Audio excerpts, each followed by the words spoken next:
Okay, good morning everybody, and welcome back to Sunday morning Torah and learning, or actually Sunday morning Torah and coffee. So we're going to make a blessing. We're going to say a bracha on this delicious coffee. Please answer Amen. Baruch Atah Adonai Eloheinu Melech HaOlam Shehakol Nihiya Bidvaro.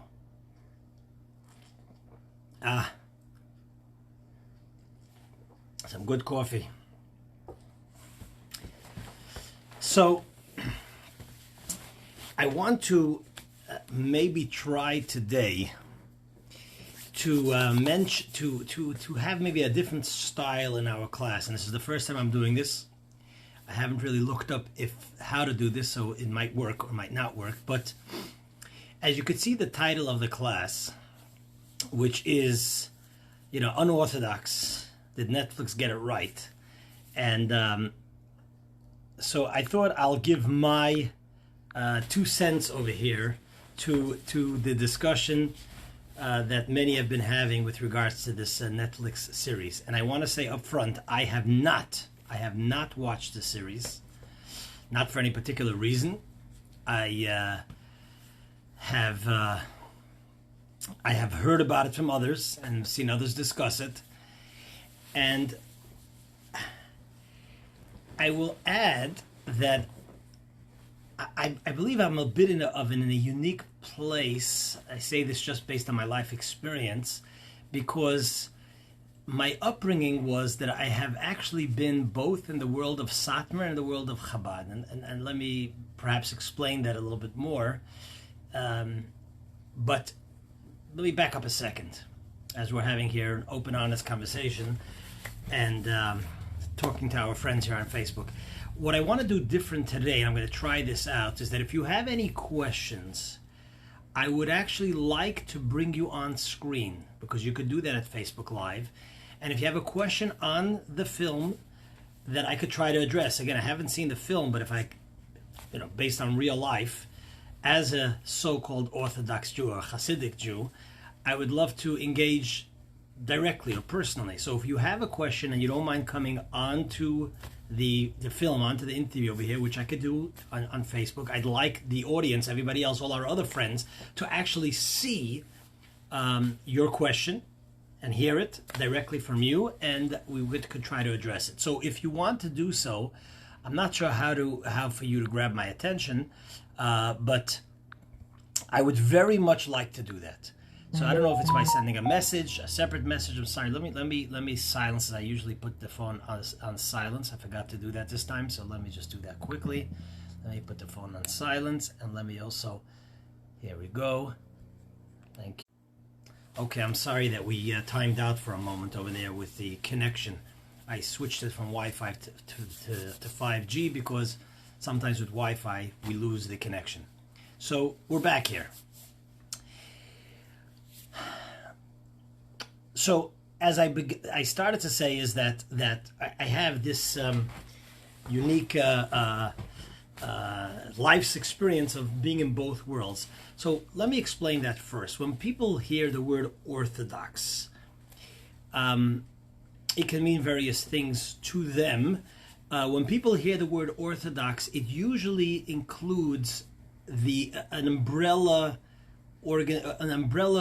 of various organizations, religious identification, and so you might have what we call today ultra-Orthodox. Probably the most known, and this is the group that the film or the series, the Netflix series Unorthodox focuses on, are the Satmar Hasidim, known mainly in Williamsburg and in Monroe. A very large, and what I don't like to use this term because I think it's a not a correct term, but what is sometimes referred to as fanatic. So we'll talk about in a moment. All the way as we keep on going, all the way to what we today call modern Orthodox, which are more with it in what we would call in today's world, based on culture, society, and so on, a little less fanatical, a little less, more educated, etc. So that's and everything in between. That's all part of the Orthodox umbrella.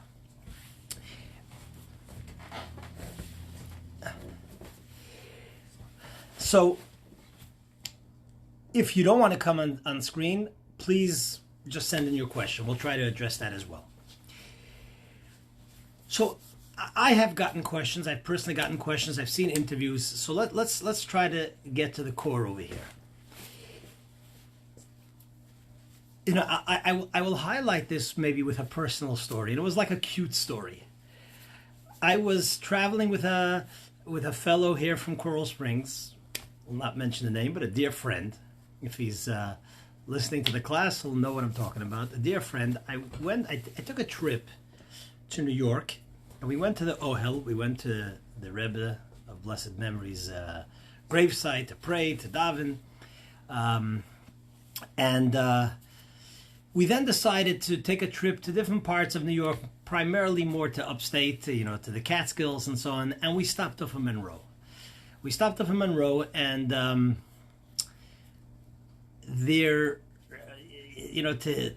for this fellow who was not religious and definitely had no exposure to the Hasidic Satmar group. He's come to Chabad and so on, but the Hasidic Satmar group was totally alien to him. And we decided to go up there and daven the Mincha prayer. Now, the synagogue in Monroe, where there's hundreds, thousands of Jews that come to daven, to come to pray, the Mincha, the evening services, and there's this like big porch right outside the synagogue, and even on the porch, there is many, this goes back quite a number of years ago, but I would say probably several hundred people that are praying there because different people need a minyan, because they're saying Kaddish, they want to have their own minyan. So every here and there you have 10, 15, 20 people who have their own little minyan all over the place. So we're waiting for the minyan to start. Some fellow comes and he puts out books onto the porch over there for sale, like a vendor. And he just puts out books just on the floor over there. And at one point, the gabbai, the guy in charge, the attendant, comes over and he looks at one of the books and he didn't like what he saw. He felt it was not in the spirit of the community's values. And he starts to look for somebody to shout and to give it over the head. Who gave you permission to bring these books here, and so on? I was there with another friend, besides the fellow that we brought to the oil. And the guy looks around, and there's this guy in charge, the gabbai looks around, and he sees me, he sees the three of us, but then he looks at me, and somehow I guess, because I'm a Chabadnik, I wasn't dressed as the other Satmar Hasidim over there, and he comes over to me and he starts shouting at me, why am I selling these books? Who let you bring it over here? What's going on? And meanwhile, my two friends are laughing, they're having a good time with this. And I'm trying to tell him, look, it's not me. I mean, you're attacking the wrong guy. Finally, he realized his error and he did apologize and said, I'm really sorry, and so on. So this is a little bit of background story that with regards to unorthodox and in terms of the Satmar community, a personal story. But I would say that my experience with Satmar goes much deeper and much earlier than that. And therefore, based on my sense and some of the things I heard of the unorthodox film, whether it's unorthodox, whether it's Shtisel or Shtisel, I think it is, that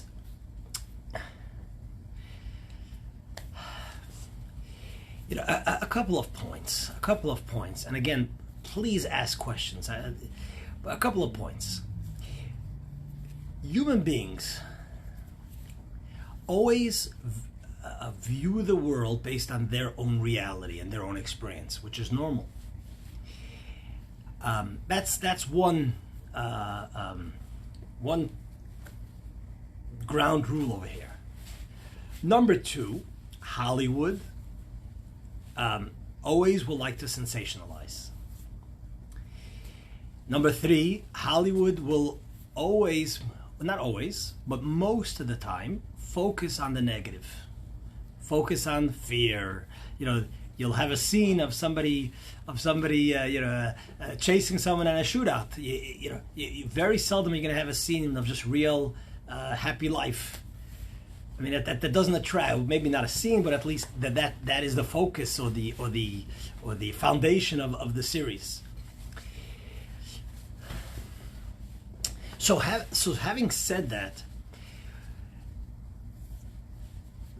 the experience, I think what is it, Yankee and Esti? The experience of Yankee and Esti, where the way I understand it is that it took a year for them to have intimate relations. There was a lot of tension in that relationship.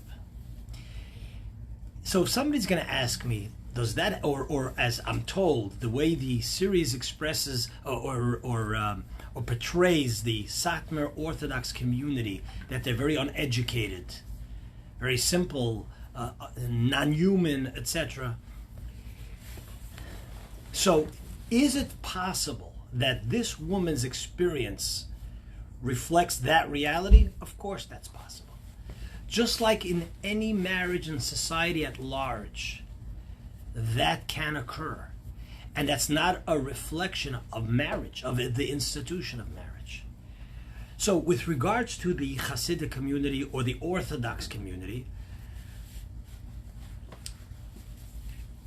is it true that in the more again, I use the word extreme, but I want to give a caution. I was listening to, we had here a program by Rebbetzin Miriam Lipsker, who spoke very beautifully about this. Some of you might have seen it, and with regards to the terms fanatic for somebody who's too religious, and somebody who is into exercise, and they're what you might call very into it. They'll run every day for 2 miles because they want to be healthy and they have a diet. We don't call them fanatic.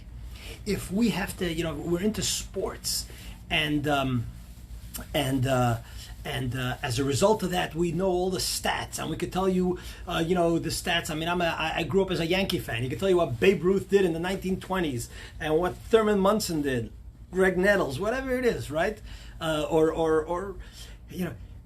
You don't call them sort of a fanatic, and with that connotation that a person is sort of mishiga.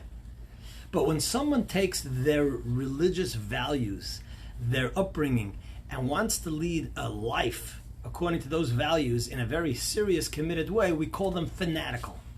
Favos. This is the life and meaning that they wanted to choose, that they chose, and they have that right to have that kind of meaningful life. And if to get more to the core issue here, if the Orthodox Hasidic Satmar life, because within the Orthodox world there are those who put an emphasis on education. I mean, some of you know that one of my daughters, beautiful child, just got accepted in medical school, and I'm all for it. I said, you're going to be a doctor, and you're going to bring together a world of healing and a world of medicine. The values of Torah, the values of Judaism, the values of Hasidic teachings into the world of medicine. That's amazing, and I encourage my child to do so. With some of the concerns with regards to college in general, which is a separate discussion. You have to evaluate each child. I'm not having here a discussion on college, perhaps, but that's another discussion. But let's take the Satmar world, because that's what this is about, and there's a fascination with that world. If the Satmar world, the world of Satmar, was all about abusing their wife or this cold relationship, in terms of intimacy, in terms of how to raise your kids and so on, do you think they would exist? You think you would have thousands of adherents that live that life with beautiful, healthy families? I could tell you like this, that yes, it is true that they are an insular community. Yes, it is true that they're a lot more into in-reach. Yes, it is true that Chabad and Satmar are very diametrically opposed. And I could say this because my father passed away at a very young age, and until age 7, I prayed every single, or many Shabbat, not every Shabbat, but many Shabbatot, many Shabbases, I prayed in the Satmar synagogue in Borough Park. So I know the Satmar community, not perfectly, but quite well. And I actually also have relatives that are part of the Satmar community or similar type of Hasidic communities. Yes, they shun secular studies. Yes, they are very restrictive in the sense of they don't want outside influences. That's a lifestyle that they have chosen and raised their families. But it's been a successful lifestyle because there's a certain wholesomeness, there's a purity to that you don't find even in other Orthodox communities. The question is not what you should choose, that's your choice. However, in terms of being judgmental and saying, oh, that's ridiculous, on what basis? It comes back to what is, every human being always asks this question, what is life about? What was I created for? And you only achieve true happiness when you understand that. So if a group of people have concluded that because we were created by God and we have a purpose, and that God has given us a Torah, and we want to live specifically and strictly according to the guidelines of the Torah in the way that we understand it and we interpret it and we apply it, that's fantastic, that's great. That's on the one hand. On the other hand, the word Orthodox is a bit of a turnoff. Nowhere in the Torah do we have the word Orthodox.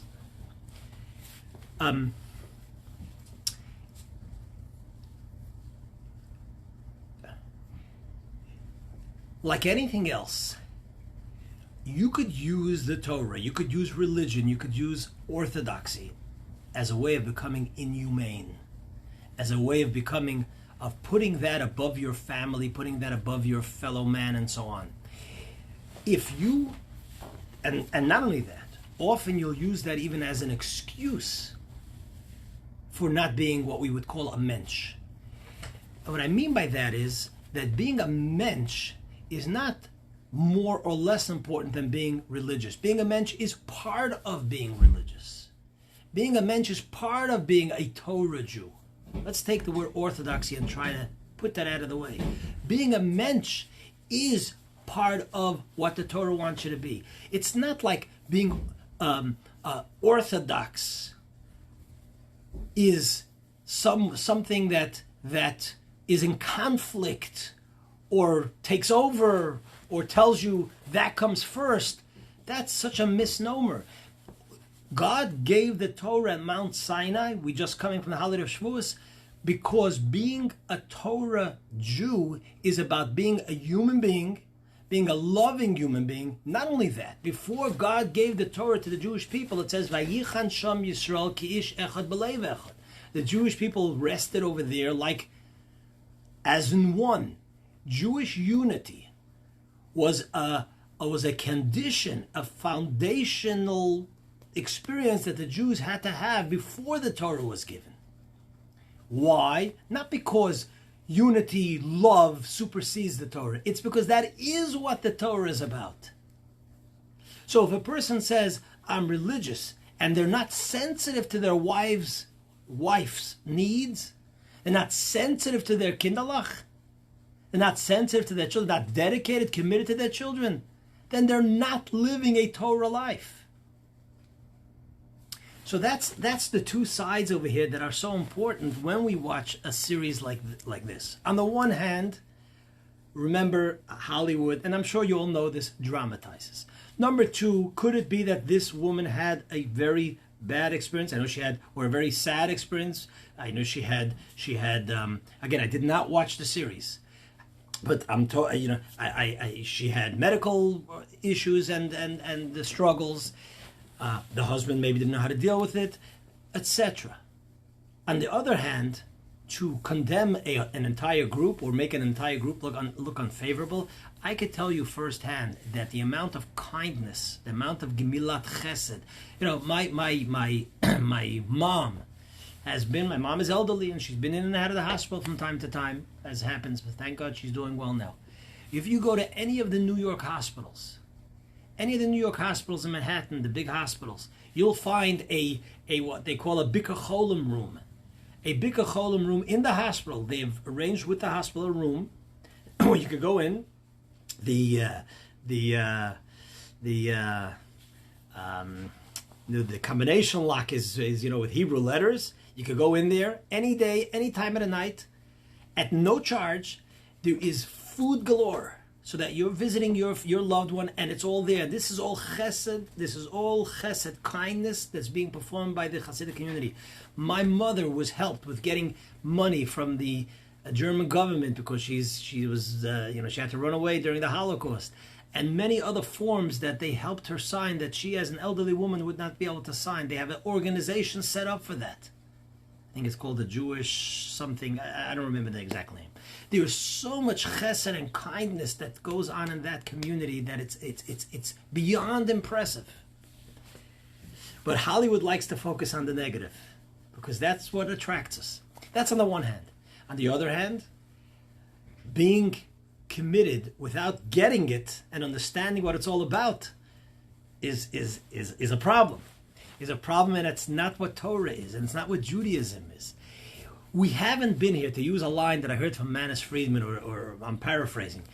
We have not, as Jews, who have been around for over 3,000 years, and it hasn't been a picnic. There's been a lot of challenge to who we are, and we are still here, and we're still committed, and we're still loving it and living it. It's not because we have miserable lives that has been imposed upon us. That can't exist for too long. I mean, look at communism. How long did that exist? And you didn't have a more iron fist to try to enforce it or to try to impose it upon the people. It doesn't work. But here we have, as a Jewish people, all of us, whether more observant, less observant, all of you watching right now, we have been part of this and dedicated to God's plan for this universe for thousands of years, and we're still at it. We make mistakes sometimes, we mess up sometimes, but we're still at it. And that cannot be just because we're forced. That's because we love it. We appreciate it. And that comes through studying Torah, and I would say more. If you want to really understand Orthodox, again, just because of the movies, I keep on going back to that. But if you want to really understand what it means to be an observant Jew, it's not enough to just read about it, watch a Netflix series about it. You need to actually live it. You have to live it. You have to ask someone who's lived it. Because if you live it, you truly understand it. And you have to learn about it so that you really love it. I jotted down some points over here, and there's so much that you could talk about this. For example, I see here, I'm looking at one of my notes over here. So, if you are going back to a point in the movie, and a point that I've heard from Rabbi Manis, if you're living your life as an observant Jew, and as a result you're turning somebody else off, you've missed the first mitzvah in the Torah. The previous Rebbe says that the first mitzvah in the Torah, the first mitzvah that God commands Adam and Chava, Adam and Eve, is Pru, you should be fruitful and multiply. So the previous Rebbe says that has two meanings. It has the simple mitzvah, because when God creates Adam and Eve, and if Adam and Eve say, look, life is so good, why should we get married? We're living here in the Garden of Eden. What do we need to share it with anybody? What do I need to burden myself with children? What do I need a headache for? Children. It's like I'm saying here, Orthodox, not Unorthodox. Is it a burden, not a burden? Everything in life can be viewed from both angles. You have a child. Is a child a pleasure? Is a child a burden? Which one is true? You answer. Which one is true? Well, I guess if you have a teenager, you might give one answer. If you have a 2-year-old, you might give another answer. But which one is correct? And the answer is they're both true. But life is not about fun and games. It's about that too. Gesundheit, by all means. But first and foremost, life is about what our responsibilities are. What are we here for? So Adam and Eve are born, created, beautiful. They have it all. What do they need it for? What do they need kindalach? So the first mitzvah that God tells them is pruvu, be fruitful and multiply. So the previous Rebbe said that pruvu also has a spiritual meaning. That the responsibility of each one of us is to have a spiritual child as well. Is to see that we create or nurture. We nurture a fellow human being that they become our child, in the sense that we raise them, we care for them, we give them what they need. Every single person has a responsibility to another person, that the person develops properly, spiritually, and mentally, and emotionally, and so on. So if somebody, that's the first mitzvah. So if somebody's using Torah in a way that they become so obsessed with Torah, where they become insensitive to their spouse, their very own half. They become insensitive to their family. They got it all wrong. So here we go. And by the way, I want to mention another point, because we're talking about orthodoxy and we're talking about intimacy. There is an independent mitzvah. This is very important. I want to share this. There's an independent mitzvah that a husband has to his wife with regards to intimate relations, which is called onata, her time. This has nothing to do with having children. This is an independent mitzvah. A man is obligated to make time and to be intimate to his wife. As a rabbi, I've officiated at many weddings. Some of you might have seen or understood or read your ketubah. If you read your ketubah, have you read your ketubah? Give me a thumbs up if you've read your ketubah. Just want to have a little interaction here with the audience.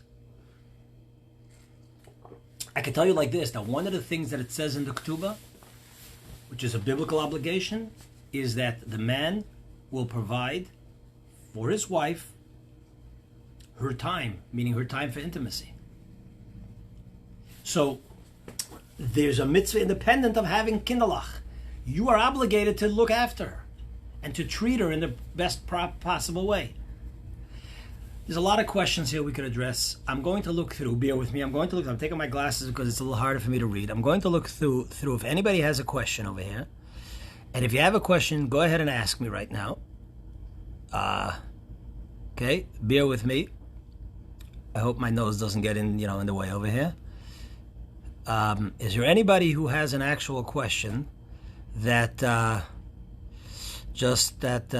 wants to come on the camera and ask a question? If you do, just send me a message and say I would like to ask a question on camera, or at least ask a question right here in the by text. So I see people watching, but I don't think I have someone. If I may comment, the reason is because people don't choose it enough for me. So, I want to address that. So someone mentioned over here, and I actually already addressed it. The question I'm going to read the question. The question is, if I may comment, the reason is because people didn't choose it. I want to disagree with that. I'll tell you why I disagree with that. Actually, let me clarify. I want to agree and disagree.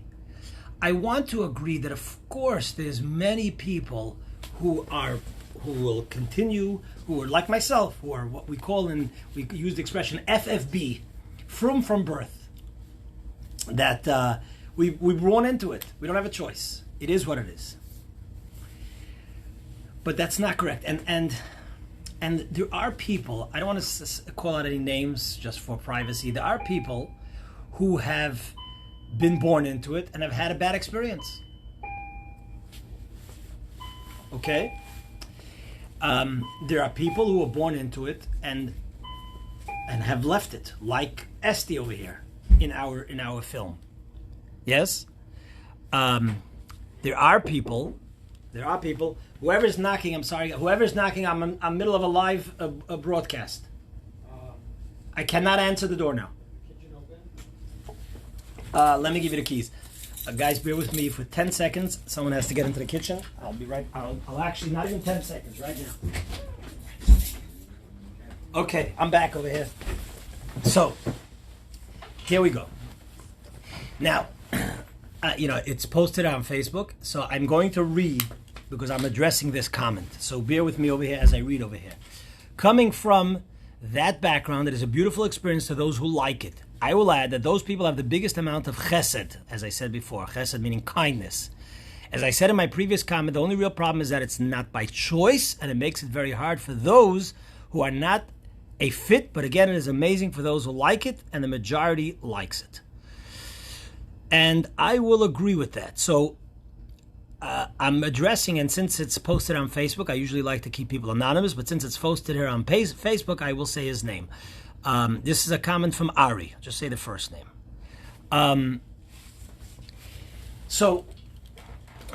And Ari finally says, which is very true, many of you have seen this, look on the amount of plasma currently donated, and it all goes to strangers. I think it's been announced that 50% of all the plasma being donated, I don't know if that means only in the New York area or in the United States in general, ich weiß nicht, but 50% of all of, so let me get my nose out of the screen over here. 50%, I have a Jewish nose, so I gotta be careful. 50% of all the plasmas being donated was donated by the Orthodox community. Okay. So let me address what Ari said, because I really touched upon it before. Is it by choice, or are you doing it because you have to, you were born into it? So they're both true. Of course, if you are born into a family and that's your upbringing, yes, the percentage and chance of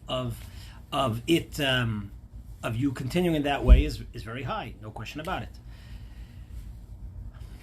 But as I mentioned before, if Judaism was something that was not enjoyable, that was oppressive, that was so difficult, it wouldn't have survived for 3,000 years. It would not. And yes, there is a challenge. I would say there's and I want to add another thing. In the last 20, 30, 50 years, the amount of Jews that have grown up and been brought up because of circumstances in the last 2 generations in total secular homes, but then have said, I want to have more meaning in my life. I want to be more connected to my roots, to my Jewish roots, that have come close and gone to Orthodoxy. Not necessarily that much to the, more, I don't like to use the word fanatical, but I'll just use Satmar because they're the label. To Satmar is maybe not as much. Chabad is Chabad and Chabad-like in terms of being more open, more friendly, more warm, a little bit more integrated with the world around in a healthy way, yes, is far greater, far higher.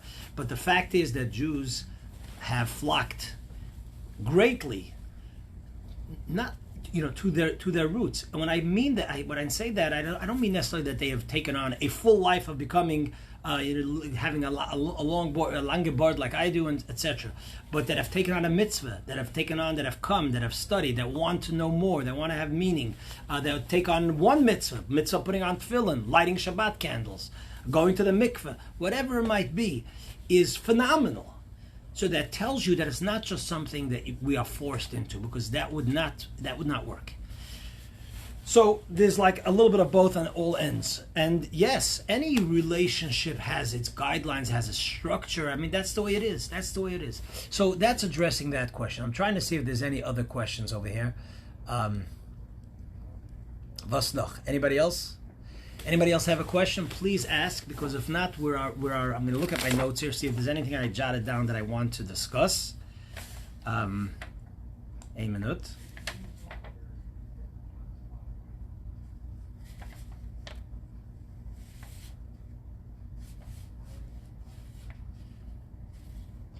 Yeah, a minute. I'm sorry. Bear with me for a second.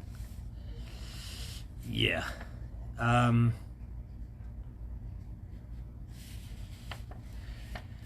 So that's that. And you know what? I want to conclude with this unless I see another question. I want to conclude Azoy. When we discuss about, it's always a lot of these things is how you frame the issue, and different people, different realities, different experiences. That's how they frame the issue, and that's true in any situation. I mean, look at what's going on. Look at what's going on now. With a lot of the riots throughout the country. Depends on your upbringing, and depends how you view it. Some will view it as they should, that here an innocent man was killed, and that's horrendous, and that's horrible. And that's their total focus, and that's how and from that perspective is how they will view our police force. Will keep us safe and do so much to keep society functional. Others will focus on the rioting and the protesting and say this is anarchy and this is crazy, and which is also true, because obviously looting and the burning down stores and so on is meshuggah. We could all agree that meshuggah is perhaps not the right word. It's a lot more than that. We all get that. But that's their reality, and that's how they see it, and that's how they're going to frame the issue, and that's the perspective they're going to come from. Although both these perspectives are true. Here, an innocent man, in terms of, I'm not saying innocent that he didn't commit any crime, apparently he did, but how he was treated, he's totally innocent, and it's beyond tragic, and people have to be held accountable. The question is, how do you frame the police force? The police good people, bad people? So certain people with a certain reality, that's all they're going to focus on. The police are terrible. They're not going to say, okay, here was one rotten apple or two rotten apples or whatever it is, and we got to deal with it. No, to them, anytime you see a police officer, they're crazy, they're critical, they're meshuggah. To others, anytime you see a protester who's protesting, who wants change, who wants people held accountable, they're nuts, and that's also, of course, not right.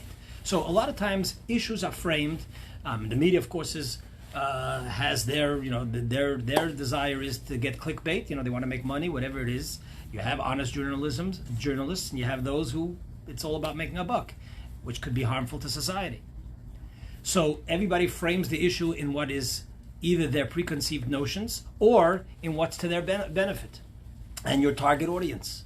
So you have a media, which most of the media today is not honest. Some are either tilt to the left or tilt to the right, because that's their target audience and that's who their advertisers pay for. So it's a problem. But we, the audience, have to be aware of that problem.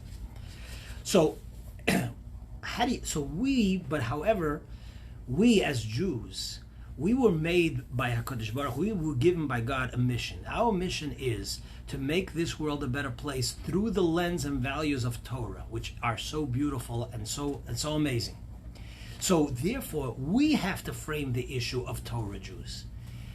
Not allow Hollywood to frame it. And the best way to frame it is, number one, by experiencing it, by living it, and by telling the story of what it is. Orthodoxy or Torah Judaism, because we are all Torah Jews. It's just a matter of how much. None of us keep the Torah completely, but we all have an identify with Torah, with Judaism, with Jewish values, with Israel, with anti-Semitism. It all centers around Torah. And we have to frame the issue. We have to say, you know what a Torah Jew is? A Torah Jew is not a man who's abusive to his wife. That's not what Torah Jew is. That's what Hollywood frames it, because that's how it gets viewers. But a Torah Jew is, we have to frame what the Torah Jew is. A Torah Jew is a Jew that says, we were created for a purpose. There's a plan to this world. I matter. What I do or don't do is important to God. Otherwise, why am I here? Who cares? Who cares if the virus kills millions of people? Who cares? Oh, that's fine. Look, dinosaurs were here. Dinosaurs became extinct. Humans are here. Humans will become extinct, God forbid. Comes Torah and says, no, every single human being, everything in this world. There's a story told with the previous Rebbe who was once walking with his father. The previous Rebbe was the 6th Chabad Rebbe. He was a child. His father was the 5th Chabad Rebbe at the time. And his father, they were walking, and he tears off a leaf. He was a child, just not paying attention. He tears off a leaf, and his father reprimands him. That leaf has a purpose. What do you and not only it has a purpose, it's part of God's grand plan of creation. So what I do, he said, how much more so, or what I don't do, that's what Torah Judaism is about. That's how we have to frame the issue. And in order to truly appreciate it, you have to live it. And it's not about living all or nothing. Take one mitzvah. One thought of Torah that you are going to learn and that resonates with you and that you're going to live it. And therefore a person, then you'll be a light unto the nations. A person will say, this is a Jew that was inspired by Torah. This is how you have to live. This is the way mankind has to live. That's true orthodoxy. Again, I don't mean by orthodox, I keep on saying this for some people who just joined. I'm using the term because that's the term of the film, but that's a true Torah Jew. A Jew that lives by Torah. That's how we have to frame the issue. Okay, I'm going a little long. I want to see if there's any more questions. If there's any more questions or thoughts, or somebody wants to ask a question on camera, please feel comfortable to do so. If not, I'm going to conclude this Sunday morning Torah and learning and schmoozing and talking, etc. right now, unless I get in the next 30 seconds a question from somebody, and then we could try to address it, okay? If not, again, everybody have a fantastic day. I hope you had a wonderful Yom Tov, a wonderful holiday. You're welcome to share these words of Torah. Let's be a light unto the nations. The more Torah we could share, the better. And that's that. Love you all. Everybody have a fantastic day.